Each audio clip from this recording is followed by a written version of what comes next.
सुख है प्रभु तो मेरे ही लिए आपने धारण किया, मैं काहे को डर। भगवान खुश हो गए। भगवान कहते प्रहलाद कुछ मांग लो मुझसे। प्रहलाद जी कहते प्रभु मैं क्या मांगू, कुछ नहीं मुझे चाहिए, बेटा मेरी प्रसन्नता के लिए कुछ मांग लो, मेरी इच्छा है तुम कुछ मांग लो। प्रहलाद जी कहते हैं प्रभु जब ऐसी बात है तो एक काम करो ना, कुछ ऐसा कर दो, ऐसा दे दो मुझे कि मेरे मन में कुछ मांगने की इच्छा ही न पैदा हो। भगवान कहते हैं प्रहलाद तुमने क्या मांग लिया, ये भी कोई मांगने की चीज है कि इच्छा ही नहीं पैदा हो। भगवान अति प्रसन्न हो गए, प्रहलाद को हृदय से लगा लिए। बोले बेटा तुम कुछ भी नहीं मांग रहे हो, फिर भी मैं तुमको यहाँ का राजा बनाता हूँ, तुम राजा बनोगे, राज्य करोगे, और जब यहाँ से इस मृत्यु लोक से तुम आओगे तो फिर मेरे धाम के अधिकारी बनोगे। प्रहलाद जी कहते हैं कि प्रभु एक चीज मैं आपसे मांगना चाहता हूँ। भगवान कहते हैं अच्छा मांग लो, क्या चाहते हो। प्रभु हमारे पिताजी जैसे भी थे, हमारे पिताजी थे ना प्रभु, उनको भी अपने चरणों में स्थान दे दीजिए। भगवान कहते हैं प्रहलाद देवी कहने की बात है, अरे जिसका बेटा तुम्हारे जैसा हो, जिसका बेटा तुम्हारे जैसा परम भक्त हो, उसका बाप कभी नरक में जाएगा। अरे मेरे हाथ से मरा वो तो मेरे ही धाम को चला गया, कब का वो मुक्त हो गया है। भगवान प्रहलाद जी को राज्य पर गद्दी पर बैठाए और आशीर्वाद देकर के भगवान अंतर्ध्यान हो गए। बोलिए नरसिंह भगवान की। परीक्षित जी वो आज सुखदेव जी मनमंत्रों की अब कथा सुना रहे हैं कि 14 मनमंत्र हुए, और इन 14 मनमंत्रों में एक बार भगवान ने एक हाथी को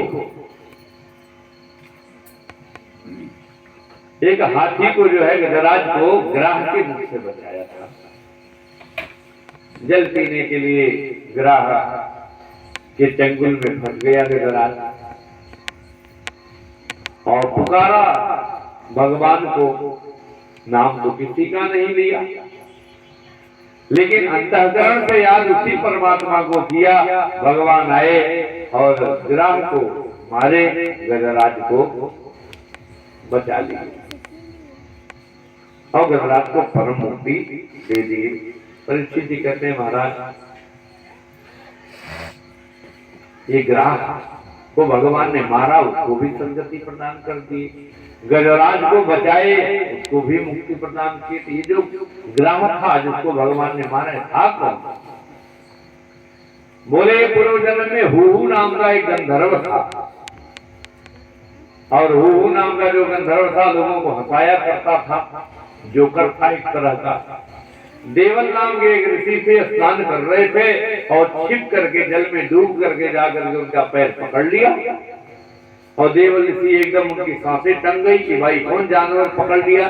डर गए, डर करके जब थोड़ा दूर हटे वहां से तो ये हूहू नाम का गंधर्व बाहर निकला, हा करके हंसने लगा।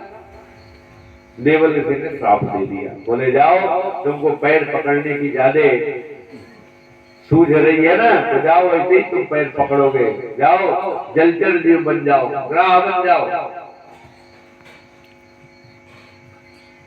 और हाथ जोड़ के जब प्रार्थना किया कि महाराज मैं तो गंधर्व हूँ, सबको हंसाता फिराता रहता, यही मेरा कार्य है, तो आपको भी हंसाने के लिए मैंने ऐसा किया और आप मेरे पर क्रोधित हो गए।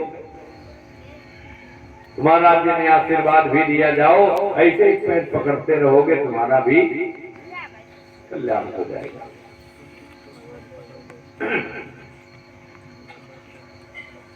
पाप करे प्रभु जी मिले, पाप करे सुख होए, अपाप करे मुक्ति मिले, तो भैया पाप करो सब कोई। समझ में आई बात? पाप करे प्रभु जी मिले, पाप करे सुख होए,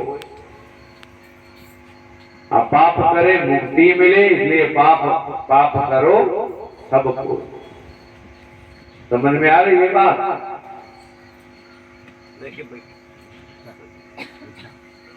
पाप करने से भगवान मिलते हैं, मिलते हैं। संधि विच्छेद करिए थोड़ा। पाप करे, पा माने पैर, पाप पकड़े प्रभु जी मिले, पैर पकड़ने से प्रभु जी मिलते हैं। पाप पकड़े सुख हो, पाप पकड़ने से, पैर पकड़ने से सुख भी मिलता है। पाप पकड़े मुक्ति मिले, पाप पकड़े माने पैर पकड़े तो मुक्ति भी मिल जाएगी। इसलिए भैया पाप करो सबको, इसलिए सब लोग पैर पकड़ा करो। तो देवल ऋषि ने वही उपदेश दिया है, ग्राहक तो सबका पैर पकड़ता रहता है। और आज गजराज का जब पैर पकड़ा तो भगवान स्वयं चक्र सुदर्शन लेकर के आ गए और उसका उद्धार कर दिए। बोलिए विष्णु भगवान की। और एक मनमंत्र में समुद्र मंथन भी हुआ। देवता दैत्य मिल करके समुद्र मंथन किए। समुद्र मंथन से 14 रत्न निकले। ब्रह्मादि अप्सराएं निकली, स्वर्ग में भेज दी गई। और वृक्ष निकला पारिजात, वो भी स्वर्ग में चला गया। हाथी निकली ऐरावत, इंद्र ले लिए। साक्षात लक्ष्मी जी निकली, भगवान विष्णु को चली गई। कौस्तुभ मणि निकली, ये भी विष्णु भगवान लेकर के चले गए। तो अच्छी अच्छी जितनी चीजें मिली ये सब लोग लेकर के चले गए। लेकिन उसी में से जब जहर निकला तो जहर निकलते ही सब लोग घबराने लगे। सब लोग परेशान हो गए कि भाई ये जहर क्या किया जाए, किसको दिया जाए। देवता लोग लेकर के उस जहर को भगवान भोलेनाथ के पास गए और भगवान भोलेनाथ से प्रार्थना किए कि देव देवा महादेवा भूतात्मन भूत भावना त्राहिणः सनापन्ना त्रैलोक्य दहनात् विसात्। हे देव, हे महादेव, हे भूत भावन, हम सब आपकी शरण में आए हैं, हमारी रक्षा करिए। भगवान भोलेनाथ ने कहा अच्छा, तो मेरे शरण में आए हो तो क्या लेके आए हो? बोले जहर। तो मुझे जहर देना चाहते हो? प्रभु हम भक्तों की रक्षा करिए। भोलेनाथ पार्वती जी की ओर देखे, बोले देवी ये सब जहर पिलाना चाहते हैं, क्या करूं? माता जी ने कहा प्रभु आपके सब बेटे हैं, बेटों का जिसमें हित हो, जिसमें कल्याण हो, वो ही करिए। भोलेनाथ ने समझ लिया कि देवी इसका मतलब तुम भी मुझे जहर ही पिलाना चाहती हो, कोई बात नहीं। और भगवान ने जहर को दिया, रा बोल करके मुंह खोले, जहर को पी गए। मुंह बोलते ही मुंह पर चल गई। प्रभु सोचने लगी कि अरे मेरे हृदय में तो प्रभु बैठे हैं, ये जहर जब हृदय में जाएगा तो हमारे प्रभु को कितना कष्ट होगा। तो भगवान भोलेनाथ ने उस जहर को गले में ही रोक लिया, कंठ में ही रोक लिया। और जहर का इतना बड़ा प्रभाव हुआ कि गला उनका नीला पड़ गया। बोलिए नीलकंठ भगवान की। जब अमृत निकला बाद में तो भगवान विश्वमोहिनी का रूप लेकर के आए, दैत्यों को मदिरा पान कराए और देवताओं को अमृत पिलाना शुरू कर दिया। सूर्य और चंद्रमा के बीच में सर्वभानु नाम का एक दैत्य आकर के बैठा। और जब सूर्य चंद्रमा ने बतलाया तब वो बतलाया जब वो अमृत पी चुका था, गटक लिया था, फिर भी भगवान ने उसके गला को काट दिया और जहर अमृत पीने के कारण दोनों अमर हो गए। और आज भी राहु केतु बन करके सूर्य ग्रहण और चंद्र ग्रहण लगाते ही। अब देवताओं ने जब अमृत पी लिया,